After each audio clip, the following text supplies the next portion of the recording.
Mesdames et messieurs les téléspectateurs, bonjour.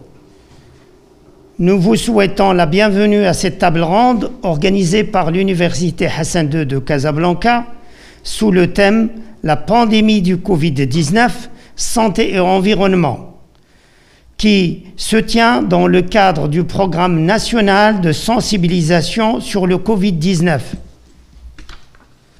À cet égard, je souhaite la plus cordiale bienvenue aux éminents enseignants-chercheurs de l'Université Hassan II de Casablanca que vous êtes dans vos domaines de compétences, et je vous remercie et au nom de la présidente de l'Université Hassan II d'avoir accepté de prendre part à cette activité et particulièrement en cette période de confinement.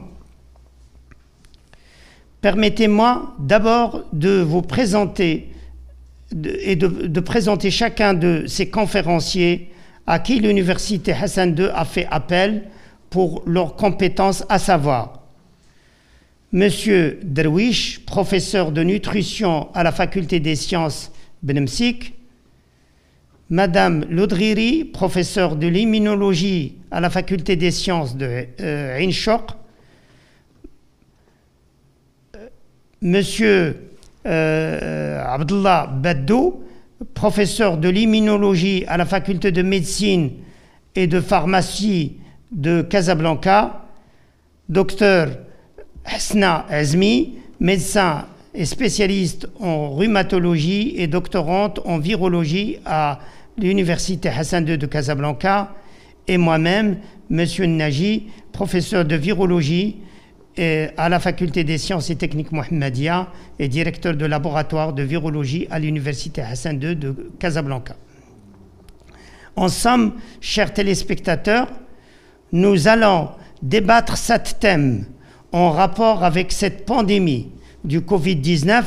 Pour les citer brièvement, nous allons traiter le virus et son diagnostic, les symptômes et sa pathologie, les réponses immunitaires et l'inflammation qui en découlent, les traitements préventifs et curatifs qui existent, l'impact de la nutrition sur la réponse immunitaire, l'impact de l'hygiène et de l'environnement sur l'infection et la maladie, et finalement présenter les données épidémiologiques à l'échelle globale et à l'échelle nationale pour finalement dégager une conclusion et des recommandations.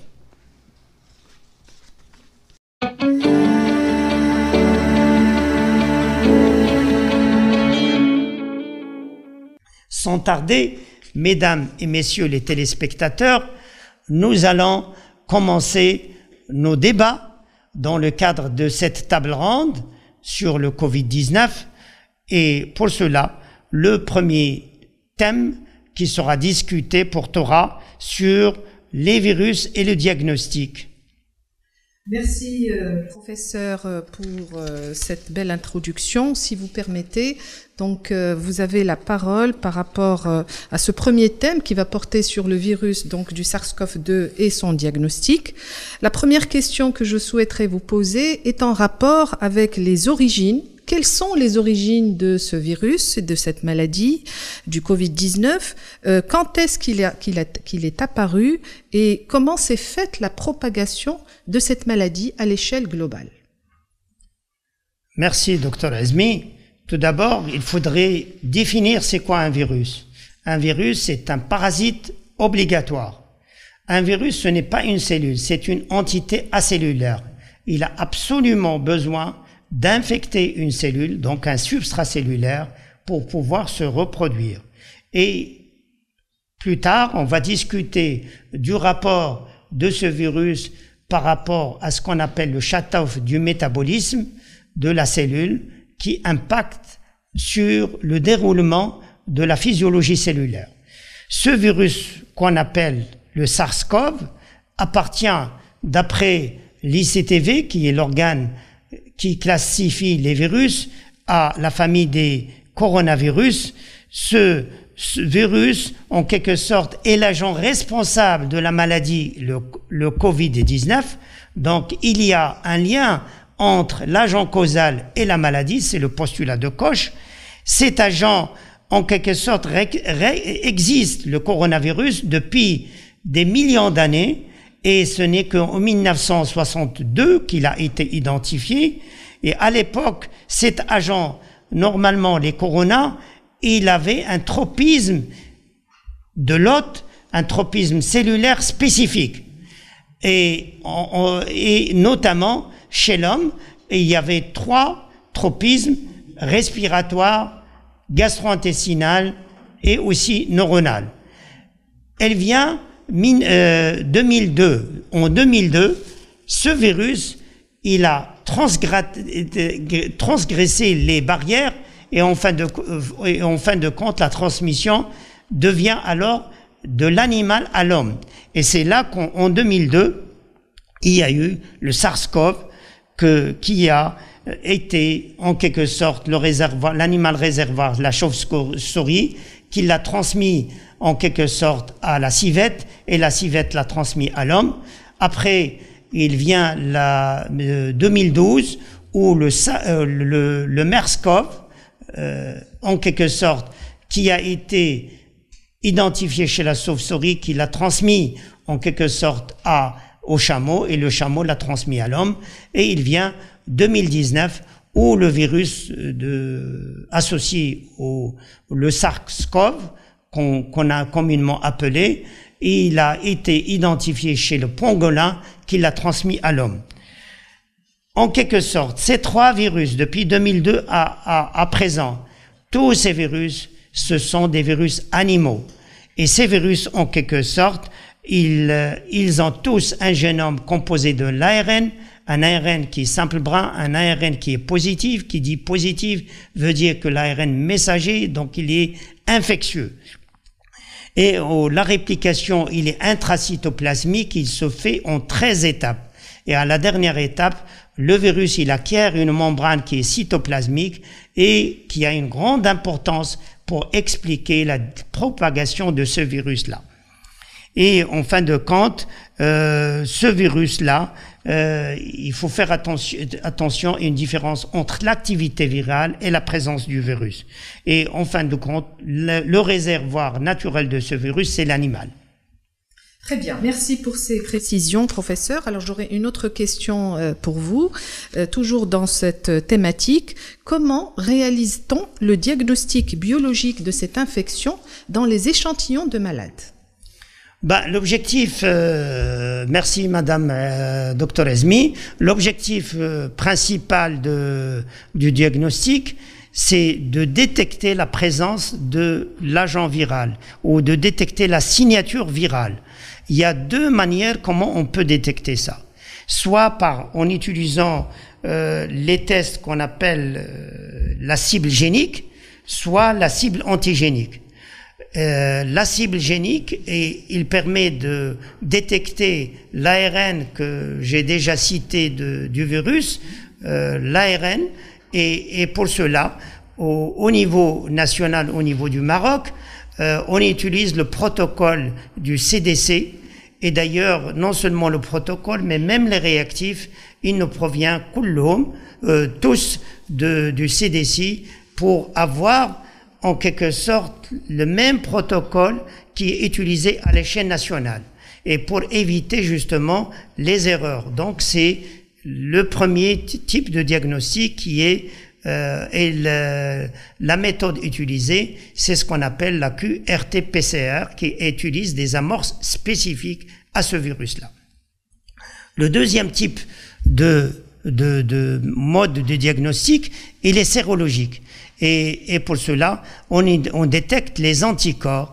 Et pour cela, il y a des tests, qu'on dit des tests massifs qui sont disponibles.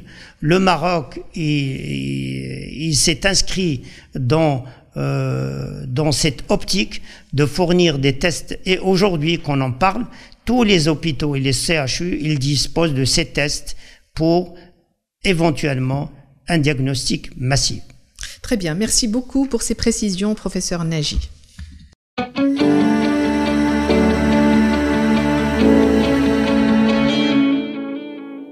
nous allons enchaîner avec le thème 2 qui porte sur la pathologie. Et justement, je m'adresse à vous, docteur Azmi, et avec 3 questions.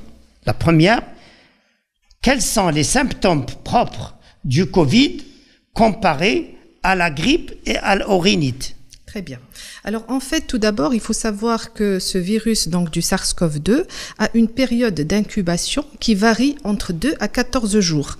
En fait, cette période, elle est définie plutôt par elle s'étend plutôt entre le premier jour de l'entrée du virus dans le corps humain et le premier jour d'apparition des symptômes. Alors, cette maladie du Covid-19 a des symptômes qui sont communs avec la maladie de la grippe que tout le monde connaît, à savoir une fatigue, une grande fatigue, un écoulement nasal, une inflammation au niveau de la gorge, donc on appelle une pharyngite, des maux de tête, mais à cela s'ajoutent d'autres signes qui sont plutôt spécifiques de la maladie, à savoir une toux, qui est, au début, c'est une toux qui est grasse, qui devient sèche par la suite, avec un essoufflement, avec une perte d'appétit, et le tout apparaît dans un contexte de fièvre. C'est ça ce qui est important. Et cette fièvre, en fait, elle dépasse les 38 degrés.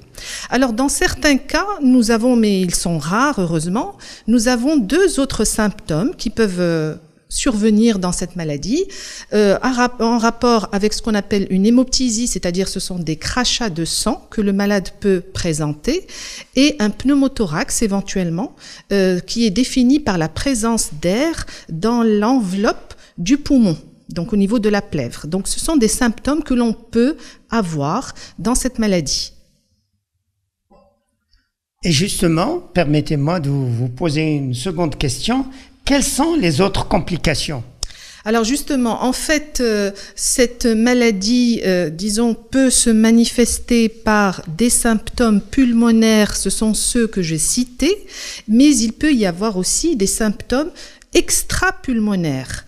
Et en fait, nous avons vu des cas chez certains patients qui ont développé en premier, et c'était des symptômes inauguraux de la maladie. Ils n'ont pas présenté au tout début des symptômes pulmonaires, mais c'était des symptômes en rapport avec des symptômes digestifs, à savoir des douleurs abdominales, donc des maux de ventre, des vomissements, éventuellement une diarrhée. On peut aussi avoir une perte de l'odorat, une perte du goût aussi. On peut aussi avoir des signes urinaires, donc qui se manifestent par la présence de protéines dans les urines, donc que l'on peut rechercher bien sûr par des analyses biologiques. La présence aussi de cellules sanguines, d'hématies ou de globules rouges dans les urines aussi, on peut avoir ça. Et dans certains cas exceptionnels, on a pu avoir des conjonctivites oculaires et aussi une éruption cutanée, un rash cutané. Justement, quel est le rapport entre ce nouveau virus, le SARS-CoV-2, et les symptômes pulmonaires? Alors en fait, ce qu'il y a, c'est que ce virus donc du SARS-CoV-2 a besoin d'être activé par une protéase qui lui permet de se fixer sur des récepteurs particuliers. Ce sont des récepteurs de l'enzyme de l'angiotensine, de conversion de l'angiotensine 2. Et c'est une fois que ce virus se fixe sur ces récepteurs, eh bien qu'il agit. Alors ce qui se passe, c'est que quand il se fixe sur ces récepteurs là, étant donné que ces récepteurs jouent un rôle dans la régulation du système rénine-angiotensine et dans la régulation de la tension artérielle, ce qu'il y a, c'est qu'il y a un impact sur la vascularisation et on a un déséquilibre vasculaire qui se manifeste par ce qu'on appelle une vasoconstriction, c'est-à-dire une diminution du calibre des vaisseaux sanguins. Et du coup, à la suite de ça, nous avons ce qu'on appelle et ce qu'ont appelé les scientifiques un orage cytokinique.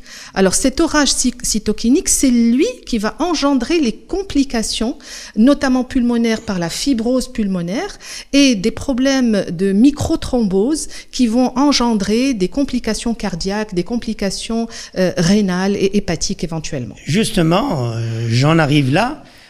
Pouvez-vous nous parler de l'insuffisance rénale et de l'insuffisance cardiaque qui sont associées à cette pathologie. Alors, suite justement à cet orage cytokinique, donc on peut avoir une insuffisance rénale aiguë et malheureusement c'est la phase 3 en fait de la maladie, c'est la phase de la forte inflammation. On a aussi, comme on a dit, des symptômes cardiovasculaires, on peut avoir une insuffisance cardiaque aiguë, un choc cardiogénique, un syndrome de détresse respiratoire aiguë. Donc en fait, c'est quand on arrive à cette étape-là, c'est une étape qui est malheureusement, disons, assez grave, et où malheureusement on perd beaucoup de patients donc à ce stade-là. Merci beaucoup, Dr Esmi. Et si vous sans tarder, on va passer au thème 3, c'est pour débattre la réponse immunitaire et l'inflammation.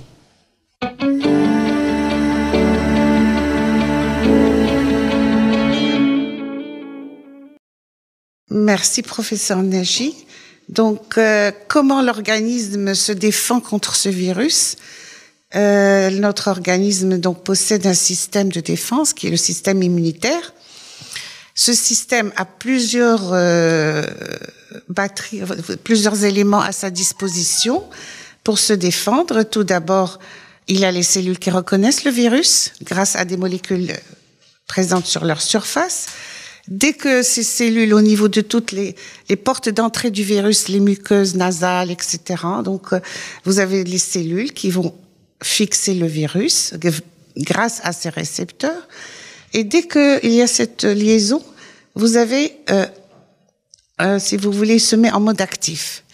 Et vous avez toute une batterie d'éléments qui se met en place. Tout d'abord, vous avez sécrétion de molécules qu'on appelle les cytokines, qui vont circuler dans l'organisme, attirer vers le lieu de l'infection d'autres cellules du système immunitaire qui chacune va assurer une fonction telle que l'élimination par phagocytose, vous savez, ingestion du virus et de destruction, ou expression de molécules qui vont induire la mort au niveau des cellules infectées. Donc tous ces éléments se passent les 4 ou 5 premiers jours de l'infection, ce qu'on appelle l'immunité spontanée, innée. Mais en même temps, l'autre immunité qui va être plus longue se met en place et c'est elle, la deuxième immunité qu'on appelle adaptative, qui va nous permettre d'avoir des anticorps qui vont venir aider toutes ces cellules à éliminer le virus, mais qui ne se met en place qu'à partir, disons, du 6e jour jusqu'au 15e jour. Alors, tous ces événements se passent donc soit au niveau des muqueuses, soit au niveau vraiment à l'intérieur, si le virus arrive à l'intérieur du poumon. Et c'est là où vous avez accumulation de liquide, accumulation de cellules, donc l'œdème. Alors, c'est la réaction inflammatoire que le professeur Badou va vous détailler tout à l'heure. Donc, en résumé, qu'est-ce qu'il fait?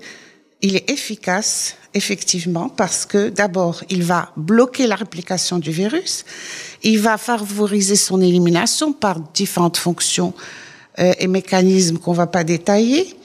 Il induit la réparation des tissus qui ont été lésés. Il déclenche donc cette réponse adaptative, immunitaire, qui va laisser une mémoire à la fin lorsque le virus a été éliminé. Est-ce que, vous m'avez demandé, on est tous égaux vis-à-vis du virus, du point de vue immunologique? Je dirais non. Cela dépend du patrimoine génétique de chacun de nous, puisque c'est cette différence qui fait qu'on peut répondre d'une manière très forte, moyenne ou faible par rapport à ce qu'on porte comme molécules et autres cellules qui sont différents. Il y a un polymorphisme au sein de chaque espèce et on ne peut pas être aussi performant contre les agressions virales. Dernière question que vous m'avez demandé aussi, pourquoi certaines personnes ne tombent pas malades ou guérissent rapidement? Eh bien, ces personnes arrivent à éliminer le virus assez vite avant qu'il n'envahisse les poumons. Et donc vous avez élimination, blocage, ils n'arrivent pas à aller infecter plus les cellules du poumon. Et là, vous avez l'impression que c'est des personnes qui n'ont pas vraiment développé tous les signes.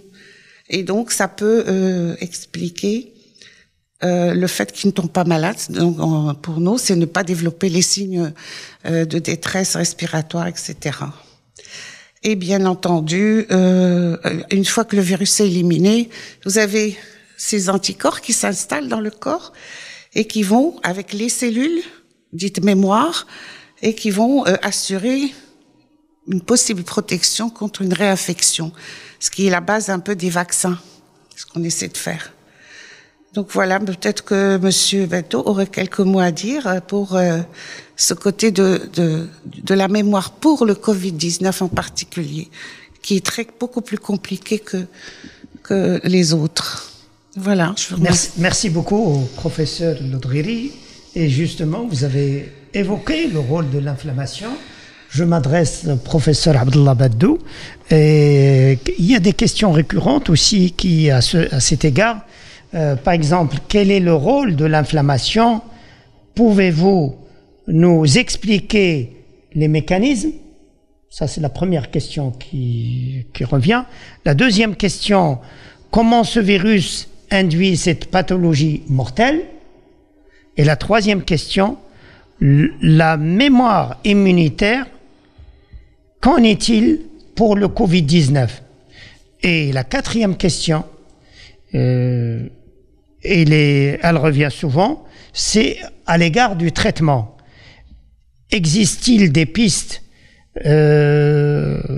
en quelque sorte qui peuvent, que vous pouvez nous conseiller pour le traitement contre ce virus-là? Merci, professeur Nagy. Donc, SARS-CoV-2 est un virus au fait cytolytique. Donc, il commence par se fixer à la surface des cellules qu'il va infecter. En l'occurrence, on parle ici des cellules épithéliales des voies respiratoires.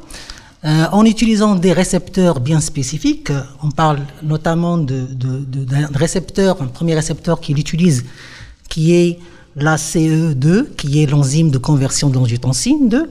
Il utilise également, il a été montré que ce virus-là utilise un autre récepteur qui est le TMPRSS2, qui est une sérine protéase. Donc il utilise ces deux récepteurs-là pour pénétrer à l'intérieur de la cellule épithéliale des voies respiratoires, où il va commencer à utiliser la machinerie de la cellule pour se répliquer, n'est-ce pas? Il va se répliquer pour produire d'autres particules virales. Donc il va lyser la cellule, il va provoquer une lyse de la cellule avec une mort de la cellule dans un environnement inflammatoire, donc ce qui va donner une apoptose, une mort cellulaire dans un processus particulier qu'on appelle la pyroptose, quand cette mort cellulaire apparaît dans un environnement purement inflammatoire. Donc après cette lyse cellulaire, on va avoir un relargage des particules virales, mais également de quelques composantes du virus qui seront détectées, comme le professeur Oudreri a dit, seront détectées par les macrophages, par des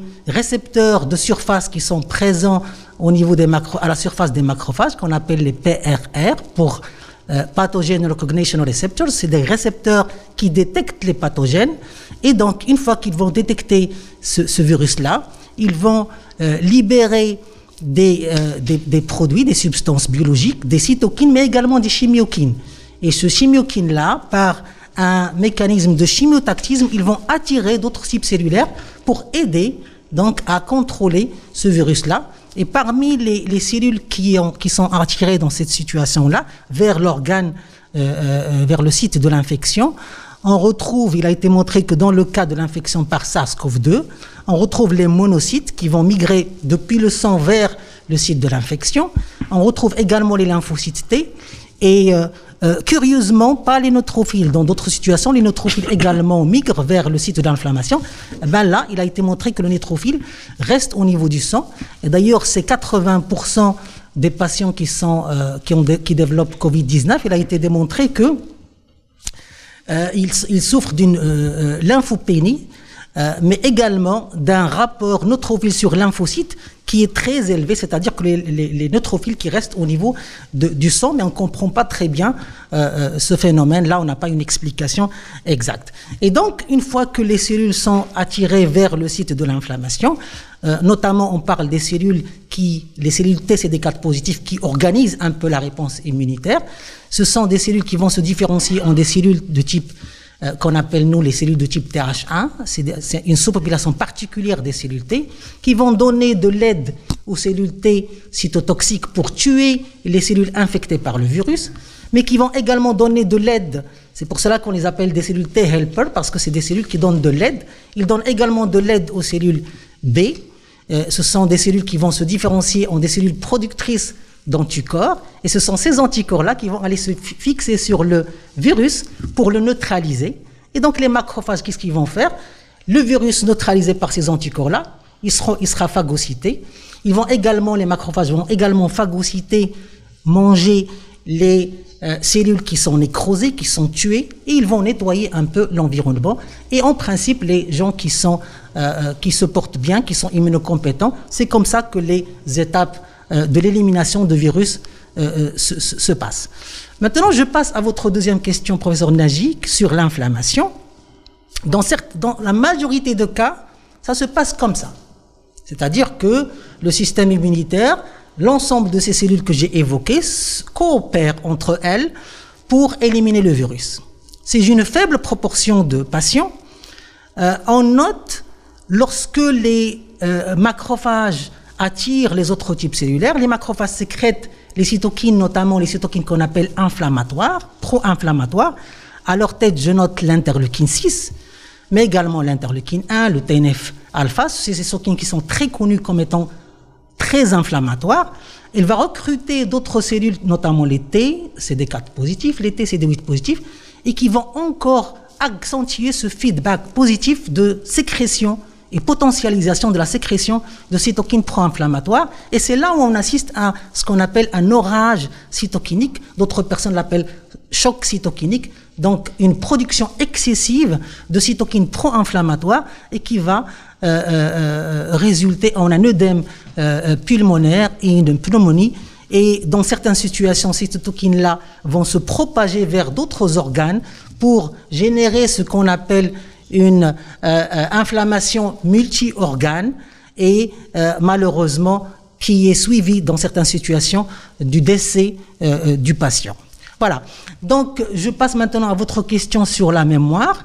L'aide dont j'ai parlé tout à l'heure qui est donnée au lymphocyte B,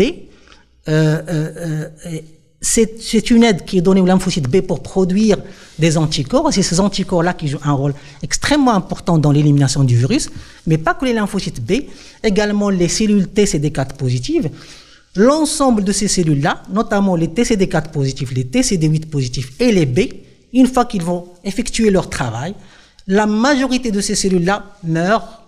Il restera une petite portion de ces cellules-là qui vont se développer en cellules mémoire. Et aussitôt qu'il y a une réinfection par le même virus, ces cellules mémoire, B, T, CD4 ou TCD8, une deuxième réinfection par le virus, en principe, cette réponse va être beaucoup plus rapide et beaucoup plus ample. Donc, beaucoup plus efficace. Et c'est le principe, en principe, du vaccin. Maintenant, est-ce que ça marche comme ça?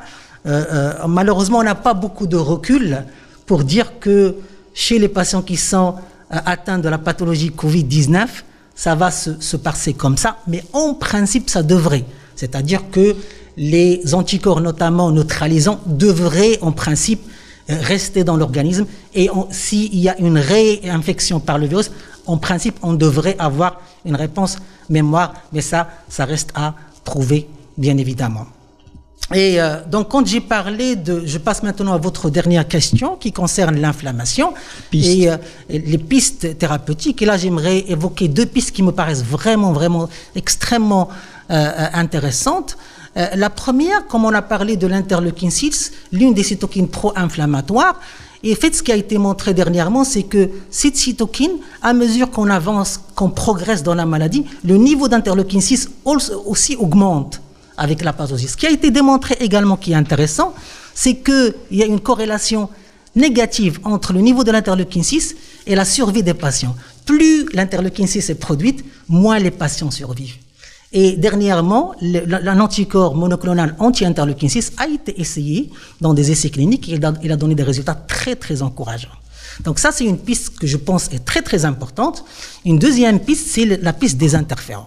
Les interférons, comme vous le savez, c'est des protéines qui ont la capacité de tuer le virus, c'est-à-dire c'est des antiviraux. Mais ce qui est intéressant avec les interférons, c'est qu'ils peuvent également impacter le niveau des cytokines pro-inflammatoires. Et ce qui a été démontré dernièrement, c'est que quand on injecte l'interféron ou les interférons aux patients atteints de Covid, on peut avoir cet effet antiviral, mais également une baisse significative de la production de l'interleukine 6. Et donc, ça donne cet effet duel ce double effet de antiviral et anti-inflammatoire. Et là, je pense qu'effectivement, les interférons pourraient être une piste très intéressante pour le traitement.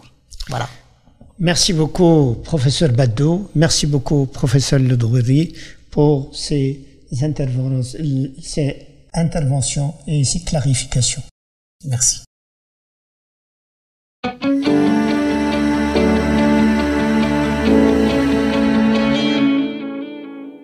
On arrive au thème numéro 4 sur les traitements et les vaccins. Que pouvez-vous nous dire, Dr Azmi, sur les traitements? Alors, comme vous le savez, en fait, chaque pays a proposé un protocole thérapeutique qui lui est propre. Alors, pour le nôtre, et c'est ce qui nous intéresse, on a décidé tout d'abord de traiter la fièvre par uniquement du paracétamol, sans faire appel aux anti-inflammatoires non stéroïdiens. On a associé de l'aspirine à petite dose, qui est une dose anti-agrégante plaquettaire pour éviter justement l'apparition des microthromboses, avec de l'héparine à bas poids moléculaire. Étant donné que c'est une maladie qui s'accompagne d'une inflammation importante, eh bien, on utilise les corticoïdes. Donc, une corticothérapie est prescrite et maintenant de façon très précoce, parce que bien sûr, vu l'action anti-inflammatoire. Alors, l'association qui est préconisée en première intention, elle est en rapport avec l'hydroxychloroquine ou la chloroquine, donc qui sont des antipaludéens de synthèse, et on les associe à l'azithromycine. Alors, il s'avère que les antipaludéens de synthèse ont une action inhibitrice sur les récepteurs de l'enzyme de conversion de l'angiotensine, et donc ces molécules empêcheraient le virus de se fixer sur ces récepteurs.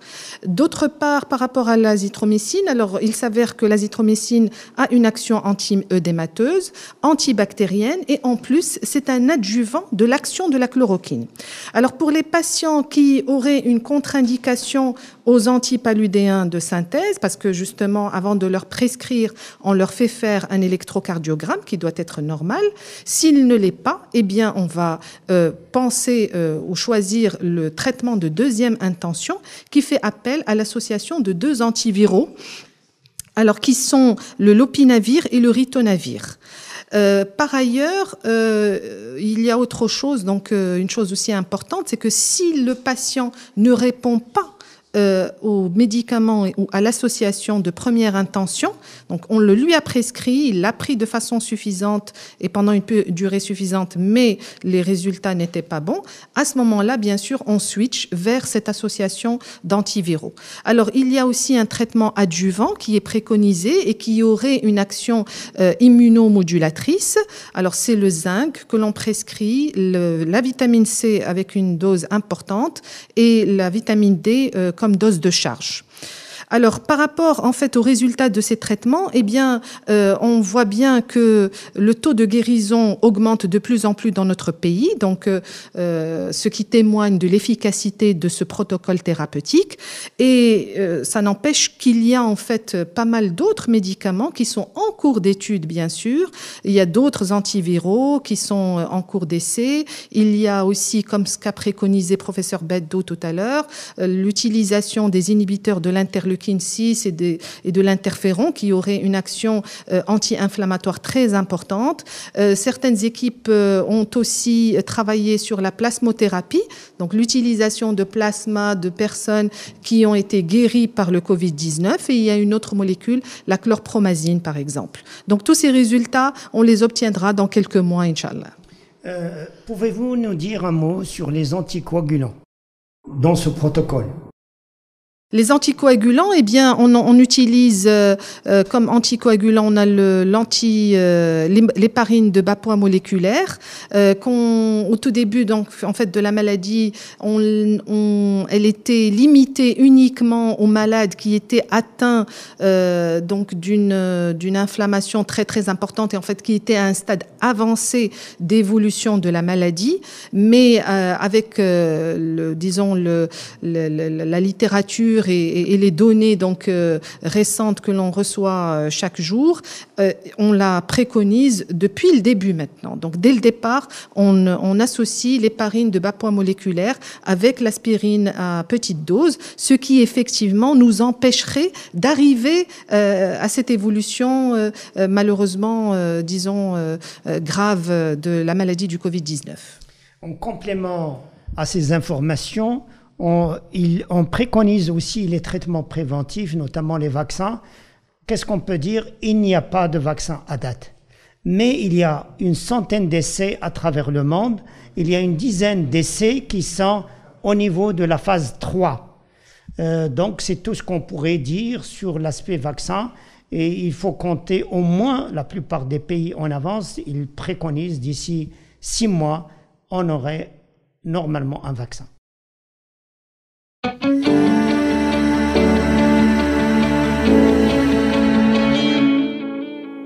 On passe tout de suite au thème numéro 5 qui nous ramène sur la nutrition.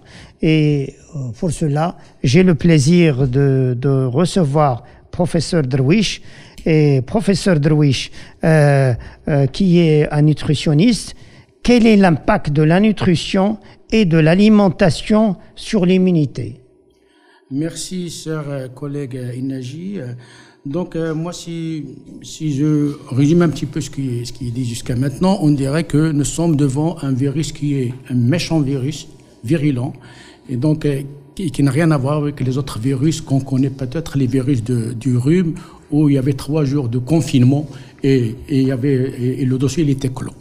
Donc, devant cette gravité, on dirait, donc nous sommes obligés de renforcer, si je dis dire, de renforcer notre ossature de bouclier de défense qui est notre immunité. Et donc, pour renforcer cette immunité, il y a un paramètre qui est nécessaire, c'est ce qu'on appelle de l'énergie. Il faut apporter de l'énergie. Et cette énergie, on ne peut l'apporter que par l'alimentation. D'autant plus, il faut apporter également les outils de construction de ces cellules et qui sont les nutriments. Et donc, en quelque sorte, il faut avoir une alimentation. Plus on a une alimentation saine, équilibrée et diversifiée, plus on dira qu'on aura un résultat d'un système immunitaire qui va être performant. Mais avant de parler de cette alimentation, j'ouvrirai une parenthèse pour vous rappeler que dans notre corps, il y a 2 types de cellules en quelque sorte. Il y a les cellules qui composent les tissus et les organes, mais il y a également des micro-organismes qui sont composés de bactéries, qui sont composés des virus, des champignons qu'on appelle les microbiotes. Ces bactéries ces microbiotes sont 2 à 10 fois plus nombreux que nos cellules, que les autres cellules. Et donc, je dirais, leur présence, il n'est pas négociable, en quelque sorte. Parce que ils agissent sur 3 fonctions vitales pour notre corps. Le premier, c'est qu'ils vont former comme une sorte d'écran de protection de notre intestin. Le deuxième, c'est qu'ils vont participer d'une manière très active dans le métabolisme. Et le troisième, ils vont stimuler d'une manière permanente 60% de notre immunité. Pourquoi 60%? Parce que 60% des cellules immunitaires se trouvent dans notre intestin. Et donc, ces microbiotes, on va le rencontrer surtout dans l'intestin grêle et dans le côlon. Et donc, c'est quoi une alimentation équilibrée? Pour avoir une idée, il faut voir comment on est composé, nous. Nous, on est composé de 20 à 30% de gras. On est composé de 12 à 15, en moyenne 15% des protéines, et le reste, ce sont les sels minéraux, de l'eau, 65 à 70%.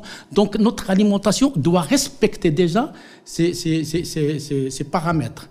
Et donc, la première des choses, c'est qu'il faut s'hydrater et d'une manière normale et efficace. Il faut avoir au moins 1,5 litre à 2 litres d'eau par jour. Deuxièmement, il faut avoir, tout à l'heure on a dit qu'on a 30% de lipides et 15%, donc il reste 55 à 60%, ce sont les apports des végétaux. Donc il faut, tout type de végétal, il doit être quotidiennement consommé, à savoir les céréales, à savoir les légumineuses, les fruits et légumes. Pourquoi? Parce que, premièrement, ces céréales, ces végétaux vont nous apporter de l'énergie sous forme de glucides, mais ils vont également nous apporter ce qu'on appelle les fibres. Et les fibres, c'est vraiment la nutrition de notre microbiote qui contrôle, je répète, 60% de notre immunité. Et donc, en plus de ça, ces végétaux vont nous apporter ce qu'on appelle les micronutriments. C'est un ensemble des sels minéraux et des vitamines qui interviennent directement dans la stimulation de notre système immunitaire. On peut par exemple, comme ça a été dit, citer la vitamine C qui se trouve dans les agrumes, mais également l'élément, si vous voulez, le plus riche, c'est le persil. C'est pour cela qu'il faut vraiment manger du persil, mais du persil, je dirais, cru dans les salades. Également, les types de vitamine B, tous les types de vitamine B qui stimulent un petit peu qui stimulent notre immunité. Et en plus, je voudrais et qu'on va les retrouver pratiquement dans l'ensemble de ces aliments. Le deuxième apport qui va également respecter notre composition, c'est les protéines. Donc, il faut prendre 12 à 15% d'apport protéique par jour. Et donc, c'est 12 à 14% des protéines. Il faut privilégier les protéines, je dirais, les viandes blanches et surtout, il faut privilégier les poissons et surtout, il faut privilégier les poissons bleus, comme par exemple les sardines, le thon et les maquereaux, qui sont riches en vitamines, mais également, ils sont riches en oméga 3, qui stimulent d'une manière efficace notre système immunitaire. Le lait et les produits laitiers, il faut avoir 2 à 3 portions par jour. Les produits laitiers, ils vont nous apporter les vitamines, le A, le B, le C et le D. En plus, ils vont nous apporter ce qu'on appelle les probiotiques. Les probiotiques, ce sont des micro-organismes qui renforcent notre microbiote et donc, ils vont agir indirectement sur l'efficacité de notre système immunitaire. Les huiles, il faut éviter absolument tout ce qui est les huiles animales et privilégier surtout, comme vous savez, les huiles végétales, l'huile d'olive, l'huile d'argan, l'huile de soja, ainsi de suite. L'huile de soja et l'huile de colza sont riches en oméga 3. L'huile d'argan, l'huile d'olive, ils sont riches en oméga 6 et en oméga 9.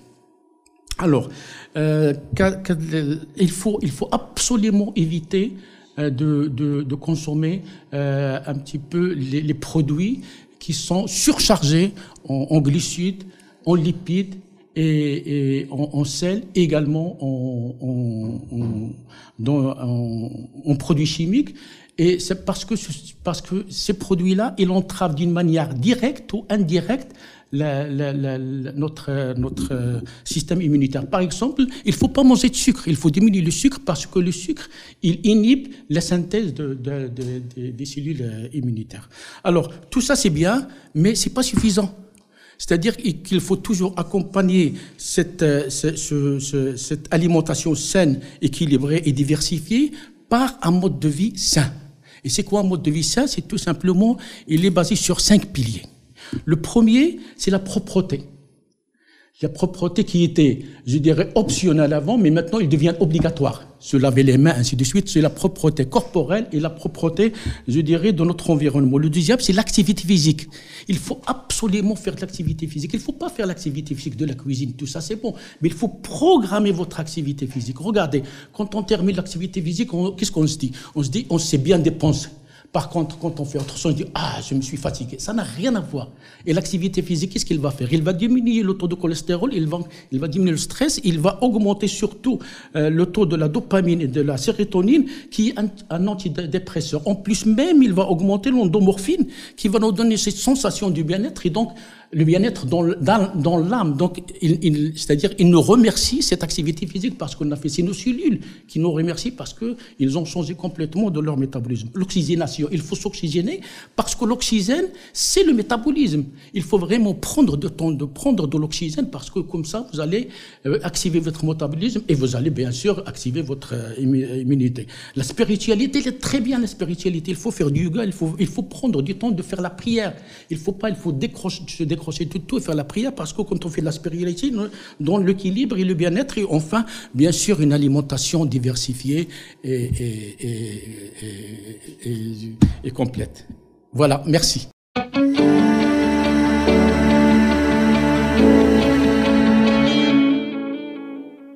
Avec ça, on enchaîne directement avec le thème numéro 6 qui est l'hygiène et l'environnement. Alors, si vous permettez, professeur, je souhaiterais vous poser une question sur cette thématique. Quelle est l'importance pour vous de l'hygiène et de l'environnement dans la propagation de cette maladie du Covid-19 ? Et il a une importance capitale parce que si on insiste sur l'hygiène parce que on utilise l'eau et le savon. Ce sont des détergents qui, et vu la nature du virus, le virus, il a une enveloppe qui est de nature lipidique. Et ces détergents, ils vont solubiliser en quelque sorte ces lipides. D'où une manière efficace pour limiter la propagation du virus. Maintenant, il y a aussi l'impact de la température qui joue un rôle important et qui est en rapport avec cette nature lipidique au niveau de l'enveloppe qui permet aux lipides de se solidifier et donc de garder le virus en vie et donc normalement il laisse l'activité au virus. Et lorsque la température il est élevée, en quelque sorte il faut savoir qu'à partir de 56 degrés, tous les virus ils sont inactivés. Mais ça permet de solubiliser les lipides et donc de se débarrasser en quelque sorte des virus. Et les désinfectants, il y a toute une panoplie de désinfectants. Il y a l'ammonium quaternaire, il y a l'alcool, il y a le phénol et tout ça. Leur rôle et la cible, c'est en quelque sorte ces lipides que je viens de vous dire. Maintenant, il y a une importance capitale aussi dans la propagation, c'est l'environnement. Il faut savoir une chose, que le virus, comme on a dit, ce nouveau virus, il est transmis à l'homme via l'animal. Donc les biotopes, c'est très important, on doit les surveiller. Aussi, ce virus se trouve dans l'air, et quand on dit les aérosols, ils se trouvent dans l'air, donc on doit le surveiller. Ces aérosols, ils sédimentent, ils se trouvent sur le sol, donc importance capitale. Et surtout, il faut faire attention aux eaux usées qui sont utilisées dans les irrigations, qui peuvent être un vecteur de transmission des particules virales. Mais ces particules, dont 90%, ils sont inactifs. Pourquoi ? Parce que l'environnement, en quelque sorte, il inactive les spicules qui se retrouvent à la surface du virus. Et merci. Très bien, merci pour ces précisions.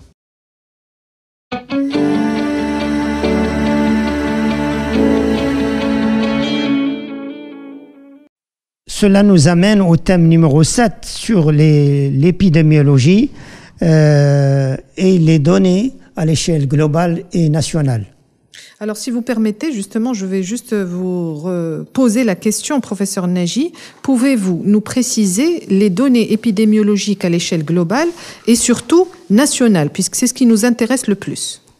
Oui, les données épidémiologiques, il y a environ 3 millions à l'échelle internationale, 300 cas de morts et 210 pays et territoires dans lesquels le virus a été disséminé. À l'échelle nationale, nous avons 5408 nouveaux cas et 2017 cas de guérison, ce qui représente 37,3% et 183 morts, ce qui représente un taux 3,9%. Ceci nous ramène à une question qui est récurrente que la plupart des téléspectateurs posent, c'est par rapport, en quelque sorte, à la dissémination du virus et à la courbe épidémiologique. Effectivement, la courbe épidémiologique, c'est la courbe que je vous montre là, qui a 3 phases. Il y a la première phase qui est ascendante et exponentielle, la phase plateau. Présentement, au Maroc, on est dans cette phase plateau. Et après, on attend la phase descendante pour dire qu'on ressort. Et cette phase descendante, il dépend d'un facteur qu'on appelle le R0 ou le facteur de propagation, plus, c'est-à-dire qu'une personne qui est contaminée, combien il va contaminer d'autres. Au début, il y avait une personne contamine 3. Aujourd'hui, ce R est égal à 1. Et d'après ces estimations, c'est que vers le mois de juin-juillet, normalement, la pandémie, elle devrait s'éteindre. Merci, professeur, pour ces précisions importantes.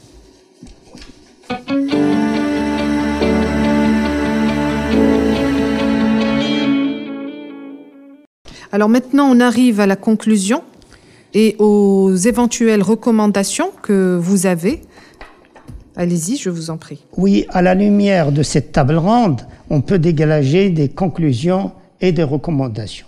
Tout d'abord, il faut encourager davantage la recherche scientifique au Maroc pour pouvoir trouver des solutions nationales afin de contrecarrer ce genre de pandémie qui reste une urgence de santé publique de portée internationale selon l'OMS. Il faut aussi avoir la mise à niveau des laboratoires universitaires respectant les normes de sûreté et de sécurité biologique de niveau 2 et 3. Pour une meilleure sûreté pour le manipulateur, il faut constituer un réseau de compétences nationales en virologie, immunologie et biotechnologie et en sciences connexes, proposer un observatoire national de veille virologique et des pathologies virales émergentes et réémergentes, et aussi créer un institut national de virologie pour la formation et pour la recherche. Il faut aussi penser à créer des équipes de structures de production industrielle pour les vaccins et des tests de diagnostic et d'autres pour valoriser et encourager la recherche par tous les moyens. Enfin, je remercie tous ceux et celles qui ont contribué de près ou de loin à la gestion de la crise et au plan national de riposte pour contrecarrer cette pandémie du Covid-19.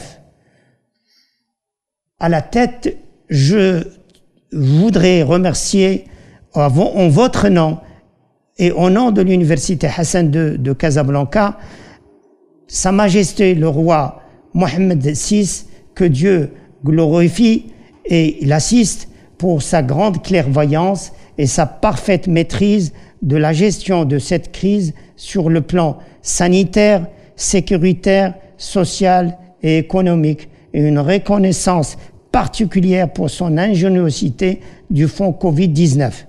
Je voudrais remercier aussi le Comité national de veille et de coordination du plan d'urgence de Covid. Je voudrais le remerciement au ministre de la Santé et le corps médical, un remerciement pour Monsieur le ministre de l'Éducation et le corps des enseignants de recherche pour leur implication dans les cours à distance, les remerciements pour le ministre de l'Intérieur et des autorités sécuritaires et la Défense, nos remerciements à Madame la Présidente de l'Université Hassan II de Casablanca, également des remerciements à la presse écrite et audiovisuelle. Aussi, nos remerciements vont au staff et de l'équipe technique du canal 3C de l'Université Hassan II de Casablanca pour l'assistance et le montage de ce document. Nos remerciements vont également pour les citoyens qui ont adhéré au plan de confinement. Par l'occasion, j'appelle tous les citoyens marocains de respecter toutes les mesures de confinement et de prévention et de rester confinés chez eux. Mes encouragements vont à l'égard également des étudiants qui se sont adaptés à la situation de l'apprentissage en termes de confinement. Enfin, je réitère mes remerciements aux conférenciers qui ont participé à cette table ronde. Merci à vous, mesdames et messieurs les téléspectateurs.